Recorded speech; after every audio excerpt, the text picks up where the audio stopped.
আলহামদুলিল্লাহ, এভাবে পুরো দেশের মানুষের মনের মধ্যে পরিবর্তন আসা শুরু করছে। ইনশাআল্লাহ আগামী জাতীয় নির্বাচনের পূর্বে আমরা আরও চমক দেখব। আমি ছাত্র জীবনে সৈয়দাবাদ কলেজে ছাত্র দলের সভাপতি ছিলাম, যেটা বিপি পদমর্যাদা ছিল। তারপরে আমি কয়েক উপজেলা যুব জেলা যুগ্ম আহ্বায়ক ছিলাম। বর্তমানে যে বিএনপির কমিটি, ওই কমিটিতে আমি একজন নির্বাহী সদস্য। আল্লাহ তাআলার কাছে লাখো কোটি শুকরিয়া। বিগত 6 মাস আগে আমার মনের ভিতরে একটি পরিবর্তন আসছে। রাজনীতি করব জনগণের জন্য, রাজনীতি করব দেশের স্বার্থে, রাজনীতি করব মানুষের কল্যাণের জন্য। কোনো দুর্নীতিবাজ, ঘুষখোর, চাঁদাবাজির পিছনে যদি থাকি, তাহলে মানুষের কল্যাণ হবে না, জনগণের কল্যাণ হবে না, দেশের কল্যাণ বয়ে আনবে না।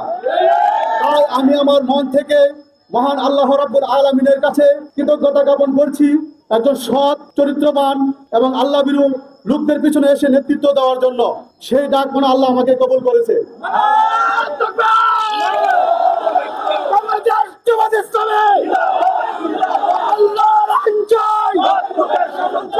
আরো আমার ব্যক্তিগত